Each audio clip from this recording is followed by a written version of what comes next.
The dust hung in the air, thick and still. The sky above wasn't blue anymore, it was gray, choked with smoke. Explosions had stopped for now, but the silence that followed was worse. Too quiet. Like the world was holding its breath. Jaron Cole, a human sculptor once known as the master of clay, stood in the ruins of his old studio. The building had no roof now, only broken walls. Clay pots and statues, things he once spent months crafting, were shattered all over the ground. But that wasn't what made his hands shake. He wasn't a soldier. He never held a weapon in his life.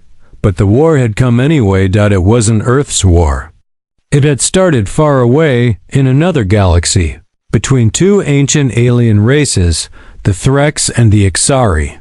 No one knew how or why Earth got pulled into it, but when the skies cracked open and alien fire fell from orbit, everything changed. Now, humans fought to survive, to protect what little was left. Jaron didn't fight with guns. He fought with his hands, with his art, with the soul he pressed into every piece of clay. That used to be enough. Until today. A sound behind him, soft, like fabric brushing metal. Jaron turned quickly. A figure stepped from the shadows of the Teokun. Broken Hall. Tall, wrapped in a dark silver cloak, glowing symbols pulsing softly across her skin. Her eyes bright violet, not human. Not from this world. Alien. She raised both hands slowly to show she wasn't a threat. Jaron's breath caught. He should run. He should yell for help. But something about her face, strange, yes, but not cruel. She looked tired. Desperate. And familiar? You are the sculptor, she said in a voice smooth and calm, but cracked at the edges. Was. Jaron replied. That part of me died when the war came. The alien girl stepped closer. Her cloak slipped slightly, revealing the edge of her arm, metal and flesh woven together like vines over steel. A cybernetic body, but alive, living. I know what you made, she said. The Statue of Mercy, the Unity Wall. You mold more than clay, you mold hope. Jaron narrowed his eyes. You studied human art? No, she said. I felt it. Before he could ask what that meant, she dropped to her knees. A strange glow pulsed around her. Not a weapon, not a threat, a request. I have one final piece for you to shape, she said softly. One that will decide everything. Not just for my people, but for yours too. Jaron blinked. You want me to sculpt something? She nodded once. With your hands, she whispered. You must shape peace itself. Jaron took a step back. What does that even mean? I can't explain here. We're being watched. By who? By those who want war to never end. Suddenly, Jaron heard a low hum. His eyes shot toward the sky. A small drone circled above, almost invisible. The alien girl stood. She reached into her cloak and handed him a tiny cube. This will lead you to where you must go. Don't show it to anyone. Don't trust anyone, not even other humans. Jaron hesitated. Why me? Because you still believe in beauty, even after seeing the world burn. She turned to go, but stopped at the broken doorway. One more thing, she said, not looking back. If you choose not to come, the next war won't be unexpected. It'll be final. Then she vanished into the dust, leaving Jaron standing there, heart pounding, cube in hand. He looked at the clay scattered around his feet. It used to be just art, just creation. Now, it might be the only thing standing between life and total destruction. He didn't ask for this, but the clay waited, and something told him it would listen. Asterisk, the cube felt warm in Jaron's hand, like it had a heart of its own. It glowed faintly with shifting patterns, shapes that looked like stars or maps. He had no idea how to read it, but somehow his fingers knew what to do. He placed it on the ground beside a small clay statue, one of the few that hadn't shattered. As soon as it touched the dirt, the cube spun and then floated slightly above the earth. A beam of light shot out, creating a small hovering screen. Strange symbols flashed across it, then turned into words Jaren could read. Location, Varnix Canyon. Time, 48 hours. Purpose, Peace Mold. Jaren's heart skipped. Varnix Canyon was far.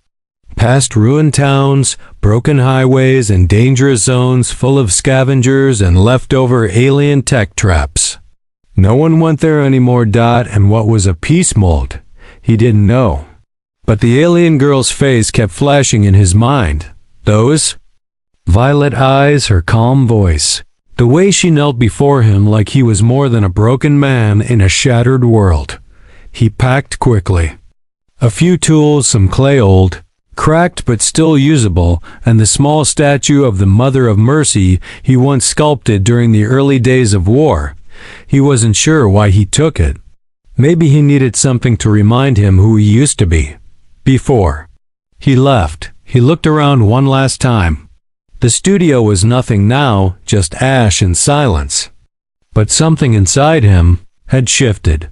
He wasn't just running from war. He was walking into something deeper. The road to Varnix wasn't empty.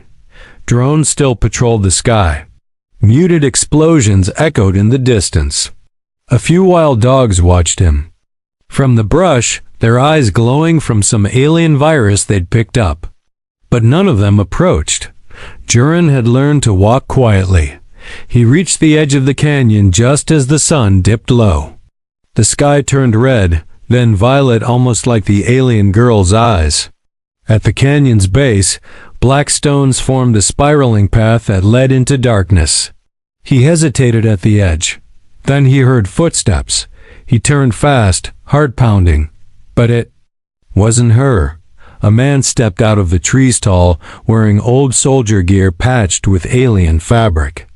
One eye was covered with a glowing lens. The other was sharp and angry. "You Jaren Cole?" the man said, voice hard. "Who's asking?" "Someone who used to like your art, before you became a threat." Jaren frowned. "What are you talking about?" The man stepped closer. "You've been seen with her." "With who?" "The Exari girl." Jaren froze. "She's not Exari," he said. The man didn't answer. He raised a small round device. "Give me the cube." Jaren stepped back. "No. You don't know what you're doing, Cole. That cube, whatever she's planning, could bring an end to what little balance we have. Humans aren't ready for peace. Not like that." "I don't care," Jaren said. "She asked for help, not weapons. That's what makes her dangerous." Suddenly, the device in the man's hand sparked. He looked down. Too late. A loud screech tore through the air. From the canyon shadows, long shapes leapt out, dark creatures with armored skin and red eyes. Exari war beasts, but they didn't attack. Jaren. They attacked the man. He screamed as claws tore through his gear. Jaren didn't wait. He ran down the stone path into the canyon, heart racing. Behind him, metal clashed, screams echoed, and then silence. He didn't stop until he reached a flat stone chamber deep within the canyon. In the center was a pedestal, and beside it, she stood waiting. Her cloak was gone. Her arms were covered in silver bands. Her skin glowed faintly in the dark, like starlight on water. "I see you made it," she said. "I was followed," Jaren said, breathless. "I know," she replied. "But you weren't the only one being watched." He stared at her, then at the pedestal. "What is this place?" "A memory chamber," she said. "It holds the shape of what came before. The war, the unity, the betrayal." "And what do you want from me?" She stepped forward. Her voice trembled slightly now. "I want you to shape a memory so strong it can't be destroyed. A symbol that forces both sides to remember who they were before hatred." Jaren looked down at his hands. "They're just hands," he said. "No," she whispered. "They're human hands, and that's why they matter." And with that, she held out a small lump of soft clay. But it wasn't like Earth's clay. It shimmered, it pulsed, it felt alive. Juran stared at the strange clay in his palm. It was warm, like it had a heartbeat. As he held it, soft pulses of light ran through it, blue green, then gold. It wasn't just material. It felt like a memory trapped in soft stone. "What is this?" he asked. The alien girl stepped closer. Her voice was quiet but full of emotion. "It's called Ilari clay," she said. "It holds the thoughts of those who shape it.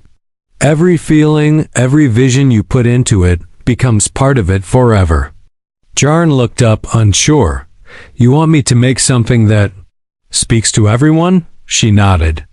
"A mold that can only be made by someone who has seen both beauty and war. A human." Jaran hesitated. "I'm no hero. I'm not wise. I've seen too much, and I've lost too much." She gently placed her hand over his. "That's exactly why it has to be you." They sat down in the middle of the stone chamber. The light above them dimmed, replaced by glowing symbols on the wall, stories written in ancient alien language. As Jaran read them, the symbols translated in his mind, like the clay itself was helping him understand. He saw pain, loss, but also moments of kindness. Moments where humans and aliens had helped each other. "I thought both sides hated each other," he said. "They do," she said. "But hate is just a story told too many times. We need a new one. One that can't be forgotten." Jaran took a deep breath and pressed his fingers into the clay. As soon as he touched it, visions burst in his mind. He saw Earth before the war-green trees, children laughing in city parks, statues of hope and honor. He saw alien cities full of strange lights and peaceful towers now lying broken under the sky. He saw soldiers from both sides crying over lost friends. He felt fear, anger, grief, but also a deep buried hope. His hands moved without thinking. The clay shifted under his fingers, smooth and alive. It listened to his thoughts, shaping itself with each emotion. The alien girl watched in silence. She saw his hands form a child, half human, half alien, standing between two figures, one holding a weapon, the other offering a hand. Around them, broken buildings turned into fields of clay flowers. The child reached out, not with fear, but trust. When Jaran finished, he looked down at the sculpture. It wasn't perfect. It was rough in some places, but it felt real. "I don't know if it's enough," he whispered. The girl stood slowly. Her eyes shimmered, not with light, but tears. "It's more than enough," she said. But before she could say more, the ground shook. A deep sound like engines rumbled through the canyon. Jaran looked up. "What's that?" She turned quickly. Her expression changed. "We've been found." From the entrance of the canyon, lights appeared, red lights scanning the walls. Jaran stood. "You said this place was hidden?" "It was," she said. "But someone betrayed us." A voice echoed from the stone corridor. Cold, metallic. Jaran Cole.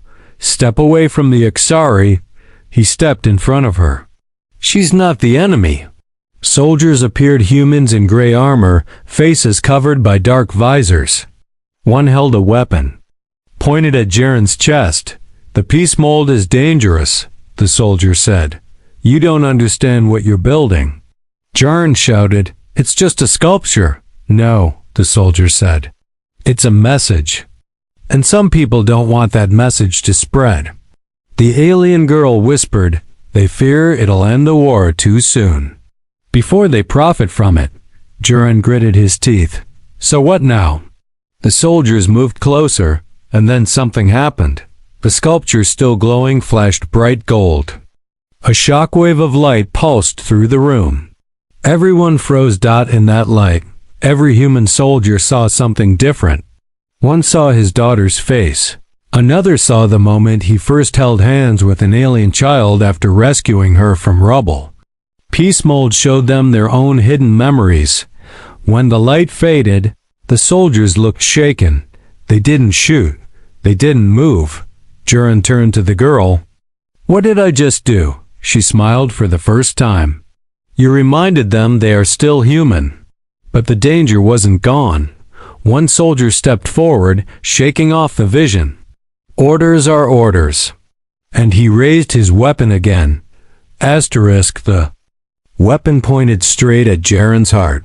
The soldier's hand didn't shake, but his eyes did. Beneath the dark visor, Jaren could see hesitation, doubt. The light from the peace mold was still fading from the air, like a dream not fully gone. "Step aside," the soldier growled. "We only want the alien." "No," Jaren said, standing. "His ground. You saw it too? Whatever that vision was, it changed something in you. Don't ignore it." "She's a Ixari," the soldier barked. "You have no idea what they've done." Jaren didn't move. "I don't, but I know what humans have done too. I've seen our cities fall. I've seen alien children crushed in rubble. We're not better than them. We're not worse. We're the same." The other soldiers didn't move. One of them, taller, older, lowered his weapon just slightly. "We all saw something," he said slowly. "My brother. Before the war, he painted murals. He died trying to protect an alien family. I forgot that until now." The soldier at the front turned sharply. "You're going soft." "No," the older soldier replied. "I'm remembering who I was." Suddenly, a loud crack echoed through the canyon. A blast of red energy hit the cliff wall.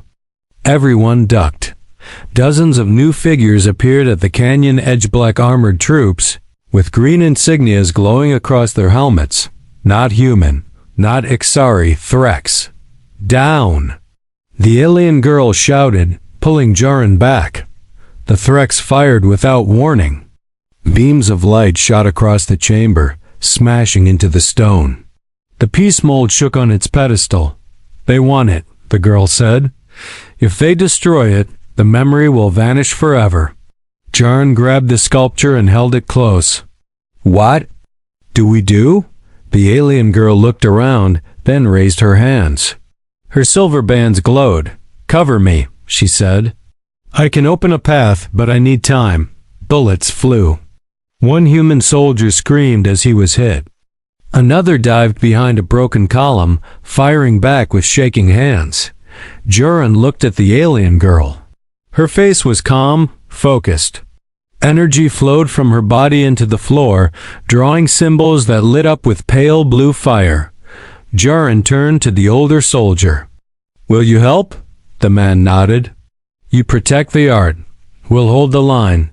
Jaren crouched behind the pedestal, shielding the peace mold with his own body. He didn't know how much damage the clay could take, but he wasn't going to let it get destroyed. Not after what it showed. The air grew hot.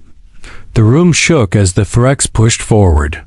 The remaining human soldiers gave everything they had. One by one, they were falling back, injured or out of ammo. Then, the floor beneath the girl cracked open. A glowing portal appeared, swirling like liquid light. "Go!" she shouted. "Now!" Jaren didn't wait. He sprinted with the sculpture in his arms, leaping into the portal just as a Threx blast struck the stone behind him. The light swallowed him whole. When he landed, everything was quiet. Jaren stood in a wide chamber made of smooth glass-like stone. Above him, stars blinked through a crystal ceiling. The room was peaceful, still. The alien girl stepped out behind him. She looked weaker, her energy dim. "You all right?" Jaren asked. She nodded slowly. This place was once sacred. A vault of memories. It was sealed long ago. Only someone carrying a living mold could enter. Jaren looked at the sculpture in his hands. It was still intact, but the light had dimmed. "It's fading," he said. She walked over to a large round platform at the center of the room. "Place it here. Let it speak one last time." Jaron placed the mold on the platform. Instantly, the entire chamber lit up. Images filled the air, humans and aliens standing together, helping each other, laughing, even crying. Children of both races playing together. Art, music, hugs, trust. It wasn't just history. It was hope. This is the message, the girl said softly. The memory we needed to share. Jaron turned to her. Now what? She looked down. Now we let it spread. But there will be a cost, he frowned. What kind of cost? She didn't answer. Instead, her skin began to glow brighter too. Bright. Her body trembled. Wait, Jaron said. What's happening to you? She smiled sadly. To power this vault. To spread the peace mold across the stars. Someone has to give themselves to it. No, Jaron said, stepping forward. There has to be another way. She touched his hand, gently. You shaped the future, Jaron. Let me protect it.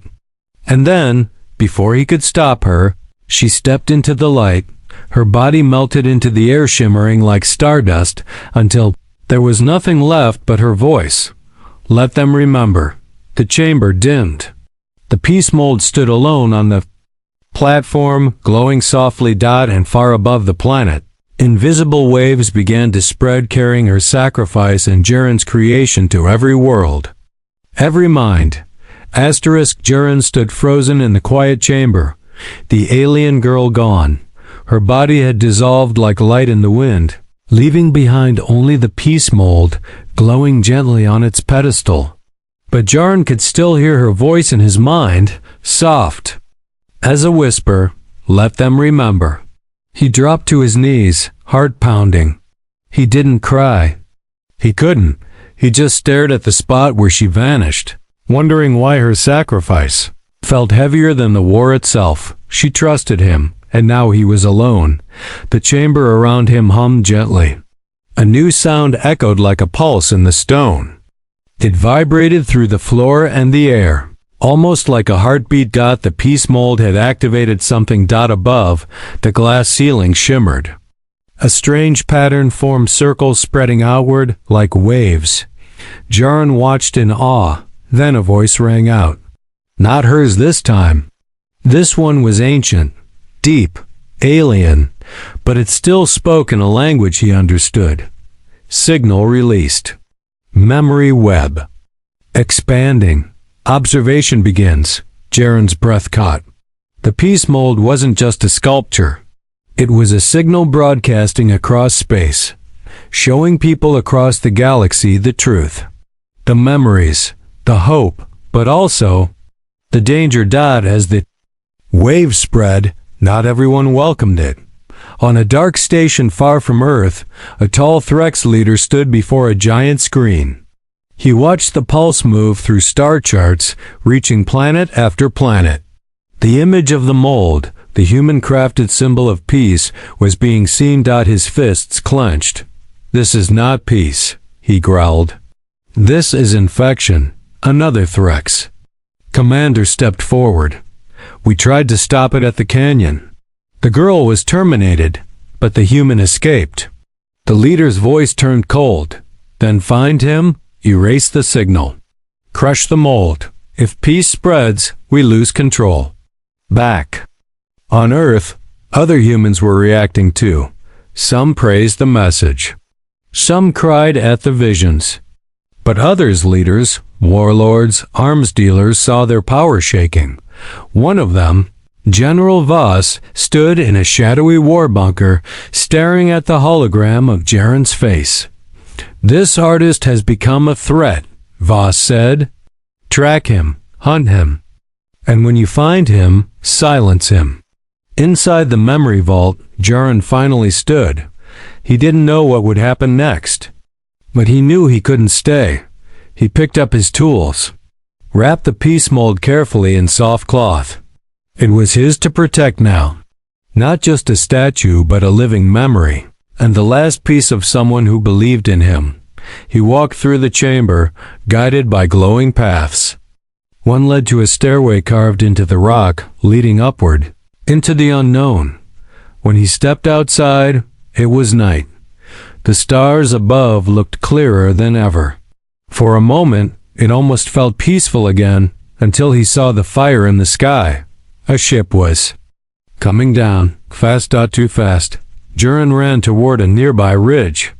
The ship wasn't crashing, it was landing. A black vessel, sleek and sharp, with no markings. When it opened, a single figure stepped out. A woman, human. Her armor was gold and black. Her eyes sharp, trained. She didn't raise a weapon. Instead, she spoke firmly. "You're Jarin Cole, right?" He nodded slowly. "Who wants to know?" "I'm Commander Isha Tal," she said. "Earth Defense. Special Unit." Jarin narrowed his eyes. "You here to arrest me?" "No," she said. "I'm here to help you. But you don't have much time." He didn't answer. She continued, "The peace mold is spreading fast. Some call it a miracle. Others call it treason. Everyone wants a piece of it, or to destroy it." She stepped closer. "I read your file, Jarin. Sculptor, civilian, no military. History. But somehow, you made a weapon without war. That scares people." Jarin stared at her. "What are you saying?" "I'm saying," she said, "you need to come with me if you want to survive. And if you still want this message to reach the stars, you'll need more than your hands." Jarin looked down at the sculpture in his pack. He had shaped clay. His whole life. Now he was shaping the future, and for that, he'd need to choose, stay and be hunted, or follow this new stranger, and see how far peace could go before war found it again. Jarin didn't answer right away. Commander Isha Tal stood still, watching him closely. The cold wind swept across the ridge, but Jarin barely noticed it. His mind was full of questions, doubts, and one loud truth. He couldn't protect the peace mold alone anymore. He gave a slow nod. "All right," he said. "I'll go with you." Isha turned and motioned him toward the black ship. "Keep the sculpture hidden. The moment someone sees it, everything changes." Inside the ship, things felt different. Clean, cold, too sharp. This wasn't a place built for artists. It was made for war. As they rose into the sky, Jarin sat near the rear, gripping the covered sculpture like it was part of his body. Isha sat across from him, typing into a glowing screen. "Where are we going?" Jarin asked. She glanced up. "Orbit station code name Haven Reach. It's neutral. For now, some of us believe in what you created." Jarin frowned. "And the others?" She didn't answer.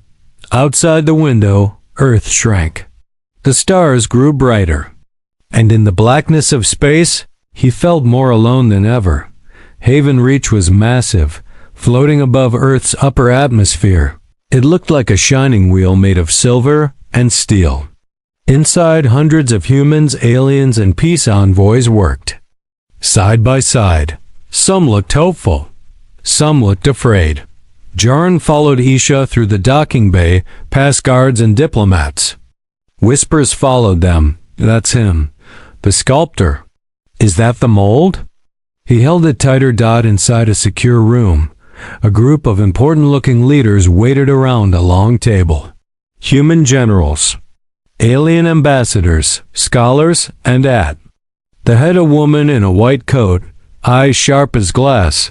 She stood as Jarin entered. "I'm Dr. Alara Ven," she said, "lead diplomat for the Interspecies Accord. You may have saved peace, Mr. Cole, or you may have ended it." Jarin placed the wrapped sculpture gently on the table. "I didn't ask for this," he said. "I just made something true." Dr. Ven looked around the room. "The peace mold is spreading emotions across borders, making soldiers hesitate, making leaders rethink old plans. Some are inspired, others feel threatened." An alien elder, blue-skinned, with 6 eyes, spoke in a low voice. "We've waited centuries for something to cut through the noise of war. This sculpture may be that voice." But a human general slammed his fist on the table. It's dangerous. The Threx are moving again. We've intercepted their ships near Jupiter. They're calling it a virus. They fear what it shows, Jaren said, because it's real. The room fell silent. Then Dr. Venn leaned forward. We've received a message, she said, from deep space. A signal replying to the Peace Mold's pulse. It's not Threx or Ixari. Jaren's eyes narrowed. Then who? She pulled up a screen. On it, an image blinked, a circular pattern, glowing red and gold. Alien symbols twisted around it. It calls itself the Silence, she said. An old machine race. We believe they were extinct. Isha stepped forward. They're not extinct. They're awakening. And they've sent a warning. Jaren stared at the screen. What kind of warning? Dr. Venn spoke calmly, but her voice shook. They said this. The memory you unleashed threatens our design. End a transmission. Or face deletion. The room exploded in voices, arguments, shouting, fear. Jaren just sat there, stunned. He had made something from clay, something alive with meaning. And now it had reached across galaxies and disturbed something ancient. They fear peace, Jaren said slowly. Even machines. The blue-skinned elder nodded. Because peace changes everything. Dr. Venn looked at him. We have two choices. Shut down the signal and hide your creation forever. Or carry the peace mold to the stars and deliver the message face to face. Jaren stood. His hands were shaking, but not with fear, with purpose. I'll take it, he said. Let me carry it. Let me show them what I made. Isha stepped beside him. If you go, there's no guarantee you'll return. I know, Jaren said. But I didn't come this far to bury truth in the dirt. And for the first time, everyone in the room went silent and listened. That night, alone in a quiet room, Jaren unwrapped the peace mold again. It glowed softly, like it was alive waiting. He placed his hand on it, and in his mind he heard her voice again, gentle, brave, filled with light. You shaped hope. Now carry it where it's never been. Jaren stood aboard the shuttle, staring into the black sea of space. The peace mold was secured beside him in a clear case of soft light and energy shielding. It pulsed slowly, like a heart still beating. With every glow, he remembered her face, the alien girl who gave her life to protect this message. And now, it was his turn. Across the viewing glass, a massive form floated in space. A ship? A city? A world? It looked like all three. Cold, gray, and silent. No windows, no lights. Just smooth metal that stretched like bones through the stars. The Silence had arrived. Commander Isha stood beside him, her hand resting near her weapon. Even though she knew it wouldn't help much out here. We're within contact range, she said. One chance, Jaren. You step inside, you walk alone. He nodded slowly. That's always been the way. The shuttle docked. A soft hiss escaped the ramp as Jaren stepped forward. The doors opened into nothing but glowing silver mist. As he entered, he heard no sound, no engines, no wind, no hum, only silence, and then a voice deep, cold, not angry, but full of finality. You carry the mold. You disturbed the order. Jaren didn't see who was speaking. The voice came from everywhere at once. I didn't come to disturb, Jaren said calmly. I came to share. Memory causes conflict. Emotion brings collapse. We are the Silence. We were built to erase all that disturbs peace. Jaren walked further. The path beneath him formed as he stepped. You call it peace, he said. But it's just emptiness. Real peace is built on understanding, on remembering. The peace mold in his case pulsed again. Then a shape appeared before him, a tall, faceless being made of smooth light and dark metal. It hovered just above the ground. Your sculpture awakens rebellion. Unity cannot contain contradiction. Jaren stepped forward. I'm not asking you to agree. I'm not here to destroy you. I just want you to see what I made, and understand why I made it. He opened the case. The peace mold glowed brighter than ever. Around them, images burst to life. A child's hand reaching for another, a human soldier carrying an alien. Girl from rubble, a sculptor shaping a statue beside a machine learning to feel. And then the alien girl's face. Not dying. Not fading, but smiling. Alive in memory. The silent being paused. The light in its core blinked once. We remember nothing. We were made that way, Jaren nodded. Then let this be your first memory. Everything went still. Then the light. Inside the being changed from harsh white to soft amber. Around them, walls began to pulse. The vast metal ship lit up from within, not flashing alarms but calm waves of color. Like the silence had shifted. Not broken, but changed. Message. Accepted. The peace mold floated from Jaren's hands. It rose slowly, absorbed into the ship. Then the voice returned quieter now. We will not destroy. We will observe. Let memory guide the next decision. And just like that, the being faded. The walls dimmed. And Jaren stood alone again. The silence felt different. Not empty. Full. Back on Haven Reach, the stars glowed with new meaning. Reports came in from across the systems. The Threx fleet stopped moving. The Ixari elders called for an open council. Even the humans paused their next attack. Something unseen had touched them all. A memory, a message, a mold of peace shaped by human hands. Jaren returned quietly. No parades, no medals, but his statue now stood at the center of Haven Reach, a replica of the peace mold. Around it, children of every race played. Artists added their own touches. The war wasn't over, but something had begun, and high above, in the stars, a ship called Silence drifted, still watching, waiting, and remembering.